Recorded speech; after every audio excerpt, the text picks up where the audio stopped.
بسم اللہ الرحمن الرحیم۔ السلام علیکم ورحمۃ اللہ وبرکاتہ۔ آج ہم جس موضوع کے اوپر بات کریں گے وہ ہے شفاعت عظمیٰ، یعنی قیامت والے دن آپ صلی اللہ علیہ وسلم کس کس چیز کے بارے میں اللہ رب العزت کے سامنے مسلمان کے لیے شفاعت کی گزارش کریں گے۔ اس ویڈیو کو شروع کرنے سے پہلے اگر آپ نے اس چینل کو سبسکرائب نہیں کیا تو پلیز اس کو سبسکرائب کر دیں اور بیل کا بٹن پریس کر دیں تاکہ اس قسم کی مزید ویڈیوز آپ تک بر وقت پہنچتی رہیں، اور اگر ویڈیو اچھی لگے تو آگے شیئر بھی کر دیں۔ تو چلیں شروع کرتے ہیں۔ حضور اکرم صلی اللہ علیہ وسلم کی یہ شفاعت میدان حشر میں طویل عرصہ قیام سے نجات اور مخلوق کے درمیان فیصلوں کے شروع کرنے کے لیے ہو۔ اسی شفاعت کا نام مقام محمود ہے۔ آپ صلی اللہ علیہ وسلم مسلمانوں کی ایک جماعت کے لیے بلا حساب و کتاب جنت میں داخل ہونے کی شفاعت بھی کریں گے، اور ان مسلمانوں کے لیے بھی شفاعت فرمائیں گے جو جہنم کے مستحق بن چکے ہوں، اور جنت میں لوگوں کی ترقی درجات کی شفاعت بھی فرمائیں گے، اور جو لوگ ہمیشہ دوزخ میں رہیں گے ان کے لیے عذاب کی کمی کی شفاعت بھی فرمائیں گے۔ نیز مشرکین کے بچوں کو عذاب نہ دینے کی بھی شفاعت فرمائیں گے۔ یہ مذکورہ شفاعتیں مفصل طور پر حضرت انس بن مالک، حضرت ابو بکر صدیق، حضرت ابو ہریرہ، حضرت ابن عباس، حضرت ابن عمر، حضرت حذیفہ، حضرت عقبہ بن عامر، حضرت ابو سعید حضری اور حضرت سلمان فارسی سے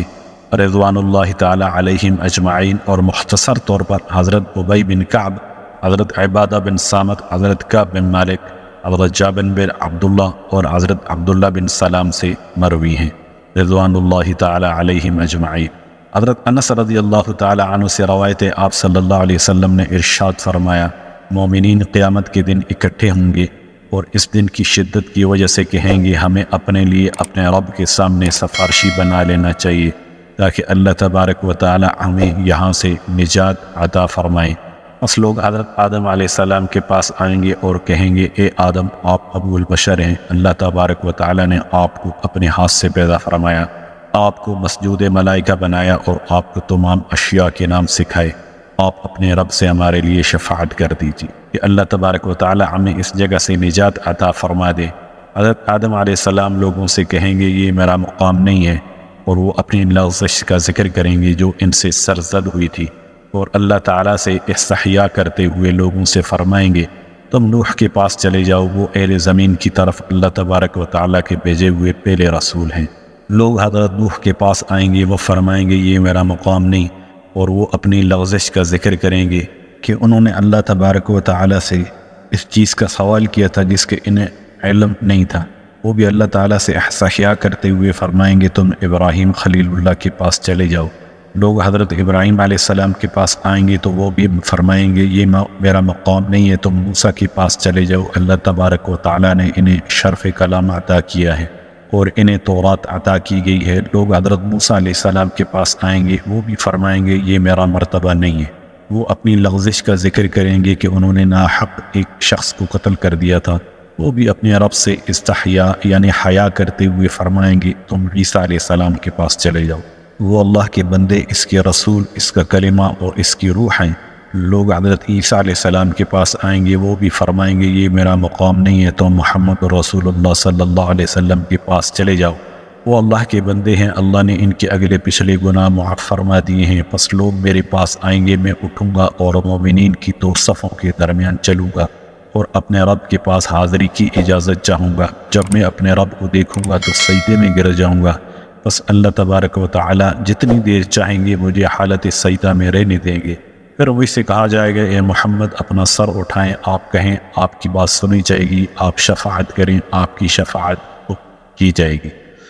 آپ مانگیں آپ کو عطا کیا جائے گا۔ میں اپنا سر اٹھاؤں گا اور اللہ تبارک و تعالی کی وہ تعریفیں کروں گا جو وہ مجھے سکھائیں گے، پھر میں شفاعت کروں گا، میرے لیے ایک حد مقرر کر دی جائے گی، میں انہیں جنت میں لے جاؤں گا، پھر میں دوبارہ آؤں گا اور اپنے رب کے گھر میں داخل ہونے کی اجازت چاہوں گا، مجھے اجازت دے دی جائے گی۔ میں جب اللہ تبارک و تعالیٰ کو دیکھوں گا تو سجدے میں گر جاؤں گا، اللہ تبارک و تعالیٰ جتنی دیر چاہیں گے مجھے سجدہ میں رہنے دیں گے۔ پھر فرمائیں گے اے محمد اپنا سر اٹھائیں، آپ کہیں آپ کی بات سنی جائے گی، آپ شفاعت کریں، آپ کی شفاعت قبول کی جائے گی، آپ مانگیں آپ کو عطا کیا جائے گا۔ میں اپنا سر اٹھاؤں گا اور اپنے رب کی ثنا اور تحمید بیان کروں گا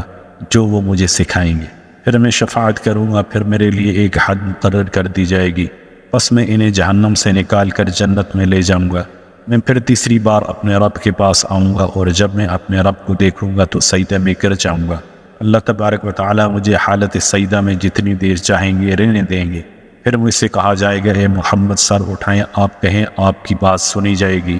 آپ مانگیں آپ کو دیا جائے گا، آپ شفاعت کریں آپ کی شفاعت قبول کی جائے گی۔ میں اپنا سر اٹھاؤں گا اور اللہ تبارک و تعالیٰ کی وہ حمد بیان کروں گا جو وہ مجھے سکھائیں گے۔ پھر میں شفاعت کروں گا، پھر اللہ تعالیٰ میرے لیے ایک حد مقرر فرما دیں گے، پس میں انہیں جنت میں لے جاؤں گا۔ میں چوتھی بار نہیں آؤں گا اور کہوں گا، اے اللہ،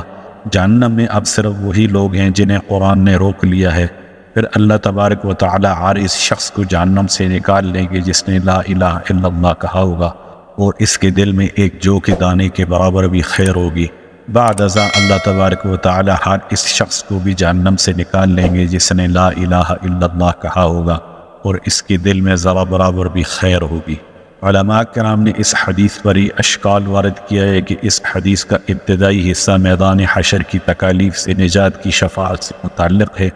جبکہ اس حدیث کے آخری حصہ میں جہنم سے اخراج کا ذکر ہے۔ حالانکہ جہنم سے اخراج تو پلسرا عبور کرنے اور اس سے جہنم میں گرنے کے بعد ہوگا، لہذا راوی اس حدیث کو صحیح ترتیب سے بیان نہیں کر سکی۔ امام دارمی رحمۃ اللہ علیہ فرماتے ہیں، حضرت حذیفہ رضی اللہ تعالی عنہ سے مروی حدیث میں صحیح ترتیب ہے جس میں پہلی شفاعت کے بعد پلسرات کا ذکر ہے۔ اس کے بعد ہم ذکر کرتے ہیں قیامت کے دن حضور صلی اللہ علیہ وسلم کے لیے کیا اعزاز ہوگا۔ حضرت انس رضی اللہ تعالی عنہ سے روایت ہے، آپ صلی اللہ علیہ وسلم نے ارشاد فرمایا، جب لوگ قبروں سے نکلیں گے تو میں سب سے پہلے قبر سے نکلوں گا، جب وہ خاموش ہوں گے تو میں ان کی طرف سے عرض گزاری کروں گا، جب وہ وفد بن کر آئیں گے تو میں ان کا قائد ہوں گا، جب وہ بیٹھ جائیں گے تو میں ان کی شفاعت کروں گا، جب وہ مایوس ہوں گے تو میں انہیں بشارت سناؤں گا۔ کرم کا جھنڈا میرے ہاتھ میں ہوگا، اس دن جنت کی چابیاں میرے ہاتھ میں ہوں گی۔ میں اپنے پروردگار کے سامنے اس دن تمام اولاد آدم سے زیادہ باعزت ہوں گا، اور اس میں کوئی فخر نہیں، اور میری خدمت کے لیے 1000 ایسے خادم گھوم رہے ہوں گے جو چھپے ہوئے موتیوں کی طرح ہوں۔ اس کے بعد شفاعت حضور صلی اللہ علیہ وسلم کے بعد اللہ تعالیٰ کی کرم فرمائی ہو۔ حضرت ابو بکر صدیق رضی اللہ تعالی عنہ سے روایت ہے، آپ صلی اللہ علیہ وسلم ایک روز صبح کی نماز پڑھ کر بیٹھ کے جب چاشت کا وقت ہوا تو آپ صلی اللہ علیہ وسلم مسکرا اٹھے اور اپنی جگہ ہی بیٹھے رہے۔ پھر ظہر، عصر اور مغرب کی نماز پڑھی، لیکن آپ صلی اللہ علیہ وسلم نے کسی سے کوئی بات نہیں کی، یہاں تک کہ عشاء کی نماز پڑھ کر اپنے گھر تشریف لے گئے۔ صحابہ نے حضرت ابو بکر صدیق رضی اللہ تعالی عنہ سے درخواست کی کہ آپ صلی اللہ علیہ وسلم سے دریافت کریں، آج انہوں نے وہ کام کیا ہے جو اس سے پہلے کبھی نہیں کیا۔ حضرت ابو بکر صدیق رضی اللہ تعالی عنہ حضور صلی اللہ علیہ وسلم سے دریافت کیا تو حضور صلی اللہ علیہ وسلم نے ارشاد فرمایا، دنیا اور آخرت میں جو ہوگا مجھے اس کے متعلق بتایا گیا۔ پھر حضور صلی اللہ علیہ وسلم نے حدیث شفاعت ذکر فرمائی اور آخر میں ارشاد فرمایا، جب صدیقین، انبیاء اور شہداء سفارش کر چکیں گے تو اللہ تبارک و تعالی ارشاد فرمائیں گے، میں ارحم الراحمون ہی ارحم الراحمین ہوں، ہر اس شخص کو جنت میں داخل کر دوں جس نے میرے ساتھ شرک نہ کیا ہو۔ بس بہت سے لوگ جنت میں داخل ہوں گے، پھر اللہ تبارک و تعالی فرمائیں گے، جہنم میں دیکھو کیا کوئی ایسا ہے جس نے حالت ایمان میں کبھی کوئی اچھا کام کیا ہو؟ بس فرشتوں کو جہنم میں ایک آدمی ملے گا، فرشتے اس سے پوچھیں گے تم نے کبھی کوئی اچھا کام کیا ہے؟ وہ جواب دے گا نہیں، سوائے اس کے میں بیچتے ہوئے رعایت کیا کرتا تھا۔ اللہ تبارک و تعالی فرمائیں گے، میرے اس بندے کے ساتھ نرمی کا برتاؤ کرو جیسا کہ یہ میرے بندوں کے ساتھ نرمی کا برتاؤ کیا کرتا۔ پھر اسے جہنم سے نکال لیا جائے گا، ایک اور آدمی سے کہا جائے گا تم نے کبھی اچھا کام کیا ہے؟ وہ جواب دے گا نہیں، سوائے اس کے کہ میں نے اپنے بچوں کو حکم دیا تھا کہ جب میں مر جاؤں تو مجھے آگ میں جلا دینا اور مجھے سرما کی طرح پیس ڈالنا اور مجھے سمندر پر لے جا کر ہوا میں اڑا دینا۔ اللہ تبارک و تعالی اس سے دریافت فرمائیں گے تو نے ایسا کیوں کیا؟ وہ کہے گا اے اللہ آپ کے ڈر سے ایسا کیا۔ اللہ تبارک و تعالی فرمائیں گے تم اپنے ملک سے بڑا ملک دیکھ رہے ہو، تمہیں یہ بھی دیا جائے گا اور اس جیسے 10 ممالک اور دیے جائیں گے۔ یہ سن کر وہ آدمی کہے گا آپ مجھ سے مذاق کر رہے ہیں حالانکہ آپ ملک اور بادشاہ ہیں۔ حضور صلی اللہ علیہ وسلم نے فرمایا میں چاشت کے وقت اس وجہ سے مسکرا رہا، شفاعتی مقام محمود ہے۔ اس کے بارے میں حضرت ابو ہریرہ رضی اللہ تعالی عنہ فرماتے ہیں عسیٰ ان یبعثک ربک مقاما محمودا، بنی اسرائیل کی آیت نمبر 79۔ اس کا ترجمہ ہے قریب ہے کہ کھڑا کر دے تجھ کو تیرا رب مقام محمود کی تفسیر سے متعلق آپ صلی اللہ علیہ وسلم نے فرمایا مقام وہی ہے جہاں میں اپنی امت کے لیے شفاعت کروں۔ حضرت ابن عباس سے یہ حدیث ہے،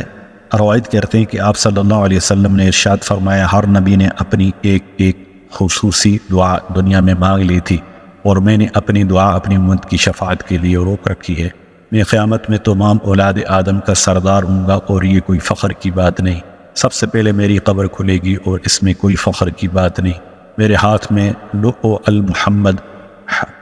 لواء الحمد تعریف کا جھنڈا ہوگا اور اس میں کوئی فخر کی بات نہیں ہے۔ حضرت آدم اور اس کے بعد کے انسان میرے جھنڈے کے نیچے ہوں گے اور اس میں کوئی فخر کی بات نہیں ہے۔ لوگوں پر قیامت کا دن بہت طویل ہوگا تو وہ ایک دوسرے سے کہیں گے کہ چلو ابو البشر حضرت آدم کے پاس چلو کہ وہ ہمارے لیے ہمارے رب کے سامنے شفاعت کریں تاکہ وہ ہمارے درمیان فیصلہ فرما دیں۔ حضرت آدم کہیں گے میں ایسا نہیں کر سکتا، میں اپنی لغزش کی وجہ سے جنت سے نکالا گیا تھا، مجھے تو آج اپنی ذات کی فکر ہے، تم نوح کے پاس چلے جاؤ، وہ انبیاء کے سردار ہیں، لوگ نوح کے پاس آئیں گے اور عرض کریں گے اے نوح ہمارے لیے ہمارے رب کے سامنے شفاعت کرو تاکہ وہ ہمارے درمیان فیصلہ شروع فرما دے۔ وہ کہیں گے میں ایسا نہیں کر سکتا، میں نے ایک دعا مانگی تھی جس سے زمین والے غرق ہو گئے تھے، آج مجھے اپنی ذات کی فکر لگی ہے، تم اللہ کے دوست حضرت ابراہیم علیہ السلام کے پاس چلے جاؤ۔ وہ لوگ حضرت ابراہیم علیہ السلام کے پاس حاضر ہوں گے اور عرض کریں گے اے ابراہیم آپ اپنے رب کے سامنے شفاعت کریں تاکہ وہ ہمارے درمیان فیصلہ شروع فرما دے۔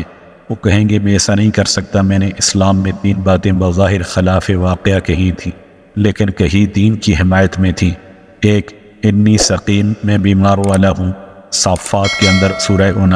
89 ہے۔ دوسری فاسألوہم ان کانوا ینطقون، ان سے پوچھ لو اگر وہ بولتے ہیں۔ تیسری بات جب ہم بادشاہ کے پاس گئے تھے تو میں نے اپنی بیوی سے متعلق کہی تھی کہ یہ میری اسلامی بہن ہے، آج مجھے اپنی فکر ہے تم حضرت موسیٰ کے پاس چلے جاؤ، انہیں اللہ تعالیٰ نے اپنی رسالت اور ہم کلامی کے لیے منتخب فرمایا تھا۔ لوگ حضرت موسیٰ کے پاس جائیں گے اور کہیں گے اے موسیٰ آپ اللہ تعالیٰ نے اپنی رسالت کے لیے چنا اور آپ سے کلام کیا، آپ ہمارے لیے اپنے رب کے سامنے شفاعت کریں تاکہ وہ ہمارے درمیان فیصلہ فرما دیں۔ وہ کہیں گے میں ایسا نہیں کر سکتا، میں نے ایک شخص کو بغیر قصاص کے مارا تھا، آج مجھے اپنی فکر ہے تم عیسیٰ کے پاس چلے جاؤ جو اللہ تعالیٰ کی طرف سے پھونکی جانے والے روح اور اس کا کلمہ تھے۔ لوگ حضرت عیسیٰ علیہ السلام کے پاس جائیں گے اور عرض کریں گے ہمارے لیے اپنے رب کے سامنے شفاعت کریں تاکہ وہ ہمارے درمیان فیصلہ فرما دے۔ وہ کہیں گے میں ایسا نہیں کر سکتا، لوگوں نے خدا کو چھوڑ کر مجھے خدا بنا لیا تھا، آج مجھے اپنی فکر ہے، یہ بتاؤ اگر سامان کسی مہر زدہ برتن میں ہو تو کیا اس مہر کو توڑے بغیر سامان کو اندر سے نکالا جا سکتا ہے؟ لوگ کہیں گے نہیں، تو حضرت عیسیٰ فرمائیں گے حضرت محمد صلی اللہ علیہ وسلم خاتم النبیین ہیں، آج کے دن اللہ تعالیٰ نے انہیں محسوس فرمایا ہے اور ان کے تمام سابقہ اور آئندہ کے گناہ معاف کر دیے گئے ہیں۔ رسول اللہ صلی اللہ علیہ وسلم نے ارشاد فرمایا پھر لوگ میرے پاس آئیں گے اور عرض کریں گے یا محمد صلی اللہ علیہ وسلم ہمارے لیے اپنے پروردگار کے سامنے شفاعت فرمائیں تاکہ وہ ہمارے درمیان فیصلہ فرما دیں۔ میں کہوں گا ہاں میں اس شفاعت کا اہل ہوں، حتیٰ کہ اللہ عز و جل شانہ اس کے لیے چاہیں گے اور پسند کریں گے، اجازت عطا فرمائیں گے۔ پھر بس جب اللہ تعالیٰ اپنی مخلوق کے درمیان فیصلے کا ارادہ فرمائیں گے تو ایک منادی ندا کرے گا احمد صلی اللہ علیہ وسلم اور ان کی امت کہاں ہیں؟ بس ہم آخر میں آنے والے سب پہلوں سے سبقت لے جانے والے ہیں، ہم آخری امت ہیں لیکن ہمارا حساب سب سے پہلے ہوگا، بس سب امتیں اپنے لیے راستہ خالی کر دیں گی اور ہم وضو کے اثر سے منور اعضاء کے ساتھ گزریں گے تو امتیں کہیں گی ہو سکتا تھا کہ یہ ساری امت نبی ہوتی۔ بس ہم جنت کے دروازے پر آئیں گے، میں دروازے کی کنڈی کھٹکھٹاؤں گا تو پوچھا جائے گا کون؟ میں کہوں گا میں محمد ہوں، میرے لیے دروازہ کھولا جائے گا، میں اپنے پروردگار کے ہاں اس کی کرسی کے پاس حاضر ہوں گا اور سجدہ میں گر جاؤں گا، میں اس کی ایسی تعریفیں کروں گا کہ مجھ سے پہلے ایسی تعریفیں کسی نے نہیں کی ہوں گی اور میرے بعد بھی کوئی ایسی تعریفیں نہیں کرے گا۔ کہا جائے گا اے محمد اپنا سر اٹھائیں، مانگیں، آپ کو دیا جائے گا، آپ کہیں آپ کی بات سنی جائے گی، شفاعت کریں، آپ کی شفاعت قبول کی جائے گی۔ میں عرض کروں گا اے رب میری امت، اللہ تعالیٰ فرمائیں گے جس کے دل میں اتنا ایمان ہوا اسے جہنم سے نکال لو، میں پھر دوبارہ حاضر ہو کر سجدے میں گر جاؤں گا، اور جو کچھ میں نے پہلے عرض کیا تھا پھر کہوں گا، مجھے حکم ہوگا اپنا سر اٹھائیں، آپ کہیں، آپ کی بات سنی جائے گی، آپ شفاعت کریں، آپ کی شفاعت قبول کی جائے گی۔ میں عرض کروں گا اے رب میری امت، اللہ تعالیٰ فرمائیں گے جس کے دل میں پہلے لوگوں سے اتنا ایمان کم ہو انہیں بھی نکال لو، میں پھر حاضر ہوں گا، سجدہ کروں گا، اسی طرح پھر تعریف کروں گا تو حکم ہوگا اپنا سر اٹھائیں، آپ کہیں، آپ کی بات سنی جائے گی، آپ مانگیں آپ کو ملے گا، آپ شفاعت کریں آپ کی شفاعت قبول ہوگی۔ میں عرض کروں گا اے رب میری امت، اللہ تعالیٰ فرمائیں گے جس شخص کے دل میں اتنا ایمان پہلے لوگوں سے کم ہو اسے بھی نکال لو۔ علماء کرام فرماتے ہیں حضرت ابراہیم علیہ السلام نے جو یہ فرمایا کہ میں نے 3 باتیں جھوٹ کہی ہیں، یہ اس لیے فرمایا کیونکہ یہ باتیں جاہل لوگوں کو جھوٹ معلوم ہوتی ہیں، اگرچہ در حقیقت جھوٹ نہیں ہے، بلکہ آپ نے خلاف ظاہر الفاظ استعمال فرمائے تھے، لیکن وہ الفاظ صورت جھوٹ تھے، اس لیے حضرت ابراہیم علیہ السلام کو اس سے خوف ہوا، کیونکہ آپ علیہ السلام اللہ کے مقام و مرتبہ کو بخوبی جانتے ہیں، اور جو مرتبہ کے اعتبار سے اللہ کے زیادہ قریب ہو اسے خوف بھی زیادہ ہو۔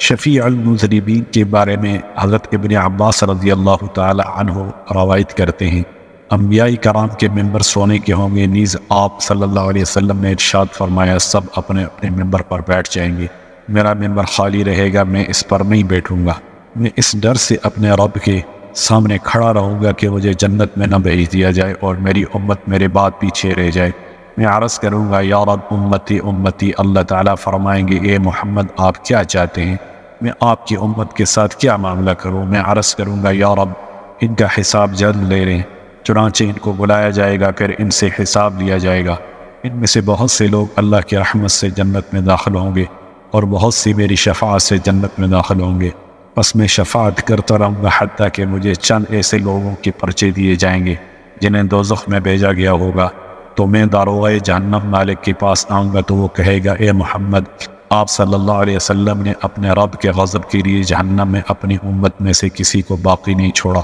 شافع ہر زمان کے بارے میں حضرت ابن عمر رضی اللہ تعالی عنہ فرماتے ہیں لوگ قیامت کے دن جماعتوں کی صورت میں ہوں گے، ہر امت اپنی نبی کے تابع ہوگی، لوگ کہہ رہے ہوں گے اے فلاں نبی آپ ہمارے لیے شفاعت کریں،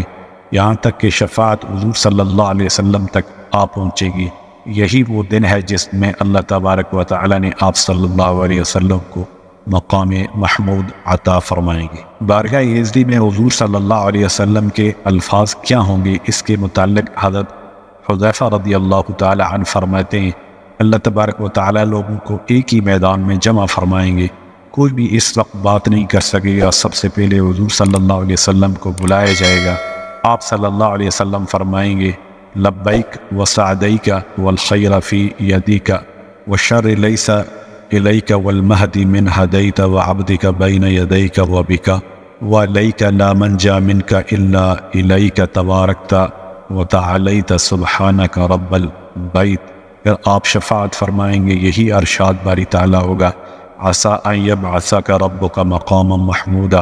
قریب ہے کہ کھڑا کر دے تجھ کو تیرا رب مقام محمود میں۔ کا مطلب ہے کفار سے ابلیس کا خطاب ہوگا۔ حضرت عقبہ رضی اللہ تعالی عنہ بن عامر سے روایت ہے کہ آپ صلی اللہ علیہ وسلم نے فرمایا جب کافر یہ دیکھیں گے کہ مسلمانوں کو اپنے لیے شفیع اور سفارشی مل گئے تو وہ کہیں گے ہمیں بھی اپنے لیے کوئی شفیع اور سفارشی تلاش کرنا چاہیے، وہ کہیں گے یہ شفاعت ابلیس ہی کر سکتا ہے کیونکہ اسی نے ہمیں گمراہ کیا۔ پس کفار ابلیس کے پاس آئیں گے اور کہیں گے مسلمانوں کو تو شفیع مل گیا ہے، اٹھو ہماری شفاعت کرو، تم نے ہمیں گمراہ کیا تھا۔ بس ابلیس کھڑا ہوگا، اس کی مجلس اتنی بدبودار ہو جائے گی کہ کبھی کسی نے اتنی بدبو نہ سونگھی ہوگی، اور وہ کفار کو جہنم پر لا کھڑا کرے گا اور کہے گا بے شک اللہ نے تم کو دیا تھا سچا وعدہ اور میں نے تم سے وعدہ کیا پھر جھوٹا کیا، اور میری تم پر کچھ حکومت نہ تھی مگر یہ کہ میں نے تمہیں بلایا تم کو، پھر تم نے مان لی میری بات کو، سو الزام نہ دو مجھ کو اور الزام دو اپنے آپ کو، نہ میں تمہاری فریاد کو پہنچاؤں نہ تم میری فریاد کو پہنچو، میں منکر ہوں جو تم نے مجھ کو شریک مانا تھا اس سے پہلے، جو ظالم ہیں ان کے لیے دردناک عذاب ہے۔ آپ صلی اللہ علیہ وسلم کو خصوصی معرفت خداوندی کا حصول ہوگا، اس کے متعلق حضرت ابی بن کعب رضی اللہ تعالی عنہ سے روایت ہے، آپ صلی اللہ علیہ وسلم نے فرمایا قیامت کے دن اللہ مجھے اپنی ذات کی خصوصی معرفت عطا فرمائیں گے، بس میں ایسا سجدہ کروں گا کہ وہ مجھ سے راضی ہو جائیں گے، پھر میں ان کی ایسی تعریف کروں گا کہ وہ اس کے سبب مجھ سے راضی ہو جائیں گے، پھر مجھے عرض کرنے کی اجازت مل جائے گی، پھر میری امت پل صراط سے گزرے گی جسے جہنم کے اوپر بچھایا جائے گا، بس بعض لوگ پلک چپکنے میں سے بھی تیزی سے گزر جائیں گے، بعض تیر سے زیادہ تیز گزر جائیں گے، پھر عمدہ تیز رو گھوڑوں سے زیادہ جلدی گزرنے والے گزریں گے، اور اس کا سبب یہ اعمال ہی ہوں گے۔ جہنم مزید کی طلبگار ہوگی حتیٰ کہ اللہ تبارک و تعالی اپنا قدم مبارک اس پر رکھیں گے تو اس کا ایک حصہ دوسرے میں سکڑ جائے گا اور وہ کہے گی بس بس، اور میں حوض پر ہوں گا۔ عرض کیا گیا یا رسول اللہ صلی اللہ علیہ وسلم حوض کیا ہے؟ فرمایا مجھے اس ذات کی قسم جس کے قبضے میں میری جان ہے، اس کا پانی دودھ سے زیادہ سفید، شہد سے زیادہ میٹھا، برف سے زیادہ ٹھنڈا اور کستوری سے زیادہ عمدہ خوشبو والا ہوگا، اس کے برتن ستاروں سے زیادہ ہوں گے، اس سے جو انسان بھی پیے گا اس کی پیاس ہمیشہ کے لیے بجھ جائے گی، اور جو اس سے نہیں پیے گا وہ کبھی بھی سیر نہیں۔ قیامت کے دن امت محمدیہ کہاں ہوگی؟ اس کے متعلق حضرت کعب بن مالک رضی اللہ تعالی عنہ سے روایت ہے،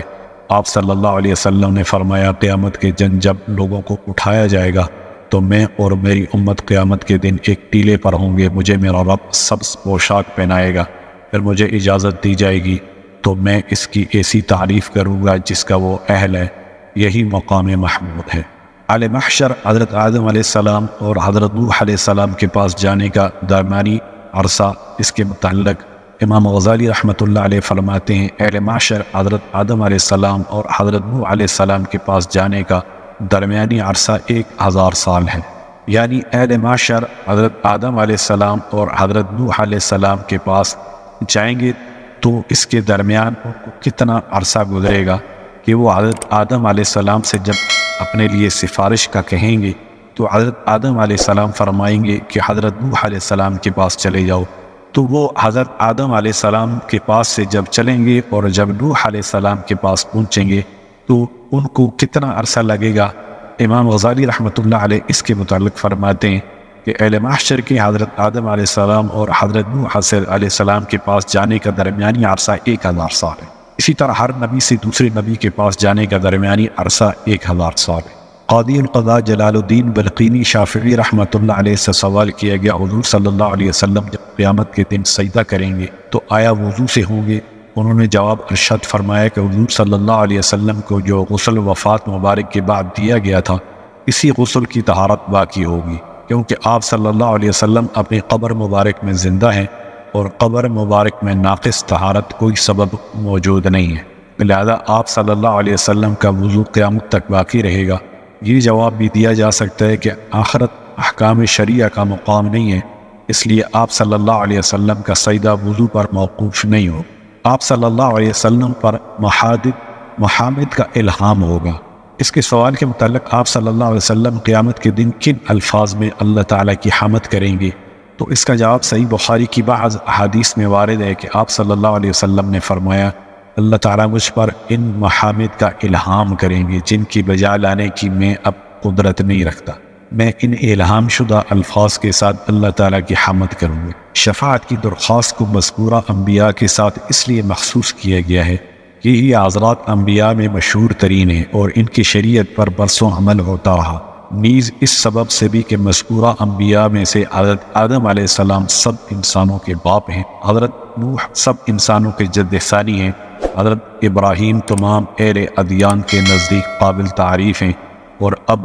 انبیاء ہیں اور اب الانبیاء ہیں، اور حضرت موسیٰ علیہ السلام حضرت صلی اللہ علیہ وسلم کے بعد باقی انبیاء کی بنسبت کثیر امت والے ہیں۔ پہلے دیگر انبیاء علیہ السلام سے شفاعت کی درخواست میں حضور صلی اللہ علیہ وسلم کا شرف، اس سے متعلق اللہ سبحانہ و تعالی لوگوں کو حضور صلی اللہ علیہ وسلم کی بجائے دیگر انبیاء مذکورین کی طرف جانے کا الہام کریں گے تاکہ حضور صلی اللہ علیہ وسلم کا فضل و شرف ظاہر ہو۔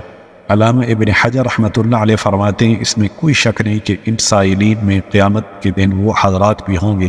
جنہوں نے اس حدیث کو دنیا میں سنا ہوگا اور انہیں اس کا علم ہوگا کہ یہ شفاعت حضور صلی اللہ علیہ وسلم کے ساتھ مخصوص ہے، اس کے باوجود ان حضرات میں سے کسی کو اس کا استحصال نہیں ہوگا بس اللہ تعالیٰ حضور صلی اللہ علیہ وسلم کے شرف و مرتبہ کے اظہار کے لیے ان لوگوں کو یہ بات بلا دیں۔ شفاعت کبریٰ سے متعلق علامہ ابن برجان رحمۃ اللہ علیہ اپنی کتاب الارشاد میں لکھتے ہیں کہ اہل محشر میں جن لوگوں کو اللہ تبارک و تعالیٰ اس کا الہام کریں گے وہ انبیاء کی امتوں کے اکابر۔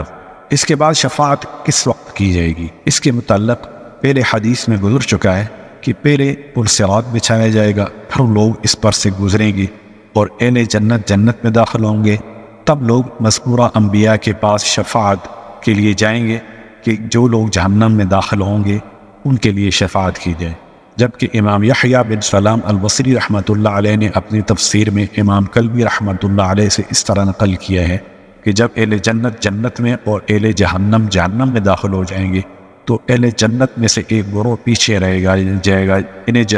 جہنمی کہیں گے، ہم تو اللہ تبارک و تعالیٰ پر شک اور اس کی تکذیب کی بنا پر مبتلا عذاب ہیں، لیکن تمہیں بھی تمہارے توحید نے فائدہ نہیں دیا۔ یہ سن کر یہ لوگ چیخنا شروع کر دیں گے، جسے اہل جنت سنیں گے تب وہ اہل جنت آدم علیہ السلام کے پاس آئیں گے۔ پھر حدیث شفاعت کو ذکر کیا، یہاں تک کہ فرمایا کہ لوگ حضور صلی اللہ علیہ وسلم کے پاس آئیں گے، آپ ان لوگوں کے ساتھ چل پڑیں گے، حتیٰ کہ اللہ رب العزت کے پاس آ کر سجدہ ریز ہو جائیں گے اور عرض کریں گے، اے اللہ آپ کے گناہگار بندوں کو جنہوں نے آپ کے ساتھ شرک نہیں کیا، آپ کی عبادت کی وجہ سے سورج کے پرستار تانا دے رہے ہیں۔ اللہ تبارک و تعالیٰ فرمائیں گے، مجھے میرے عزت کی قسم میں انہیں اس حالت سے نکال دوں گا۔ علامہ ابن حجر رحمۃ اللہ علیہ فرماتے ہیں کہ اگر یہ حدیث ثابت ہو تو امام دارمی رحمۃ اللہ علیہ والا گزشتہ اشکال اس پر بھی وارد ہوتا ہے، لیکن یہ حدیث ضعیف ہے اور صحیح اور صریح حدیث کے مخالف ہیں، جس میں یہ مذکور ہے کہ انبیاء کرام یہ درخواست مومنین کے جنت میں داخل ہونے سے پہلے ہو۔ السلام علیکم ورحمۃ اللہ وبرکاتہ۔